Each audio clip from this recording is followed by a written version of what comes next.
Okay.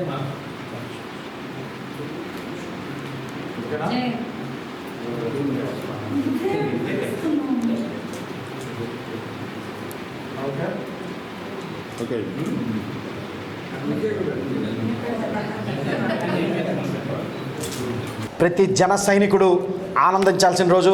ఎందుకంటే దశాబ్ద కాలంగా మన నాయకుడు శ్రీ పవన్ కళ్యాణ్ గారి కష్టంతో, పవన్ కళ్యాణ్ గారి సిద్ధాంతాలతో ముందుకొచ్చిన పార్టీ జనసేన పార్టీ. ఈరోజు జనసేన పార్టీని కేంద్ర ఎన్నికల సంఘం నిన్న రాత్రి రికగ్నైజ్డ్ రీజనల్ పార్టీగా గుర్తించి గాజు గ్లాస్ సింబల్ని పర్మనెంట్ జనసేన పార్టీ సింబల్గా కేటాయించడంతో నిజంగా జనసేన పార్టీ శ్రేణుల్లో ఒకంత ఉత్సాహం ఏర్పడింది.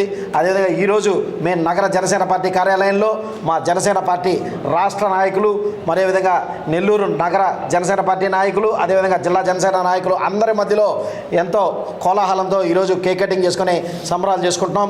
అదేవిధంగా ఈరోజు ఈ స్థాయికి మా జనసేన పార్టీ రావడానికి కారణం శ్రీ పవన్ కళ్యాణ్ గారు.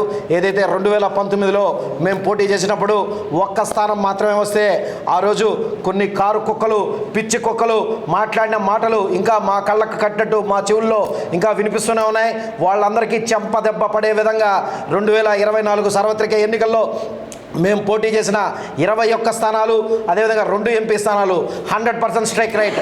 దేశ చరిత్రలోనే కాదు, నాకు తెలిసి ప్రపంచ చరిత్రలో ఏ రాజకీయ పార్టీకి రానటువంటి ఒక గొప్ప స్థాయి, ఒక గొప్ప విజయం జనసేన పార్టీకి లభించింది. అదేవిధంగా రానున్న రోజుల్లో ఇంకా మేము ఏ రోజైతే మాకు వైసీపీ శ్రేణులు ఏ విధంగా అయితే విమర్శించాయో 151 నుంచి మధ్యలో 5 లేపేసి 11కు పరిమితం చేశాం.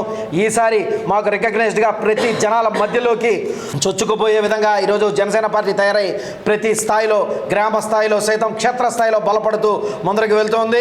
రానున్న రోజుల్లో ప్రతిపక్షాలకి కేవలం 1 సీటు అందించే విధంగా మేము జనసేన పార్టీని కష్టపడి ముందరికి తీసుకెళ్తామని చెప్పి ప్రతిజ్ఞ చేస్తూ, అదేవిధంగా రానున్న రోజుల్లో ప్రతి ఒక్క జనసేన పార్టీ నాయకుడు, కార్యకర్త అందరూ ఇంకా మనం ఈ రోజు నుంచి పార్టీ సింబల్ని జనాల్లోకి చేరవేసే విధంగా ఇంకా అందరూ చర్యలు తీసుకుని పార్టీ కార్యక్రమాలని క్షేత్రస్థాయిలో బలపరచాలని చెప్పి తెలియజేసుకుంటూ సెలవు తీసుకున్నాను. జై హింద్.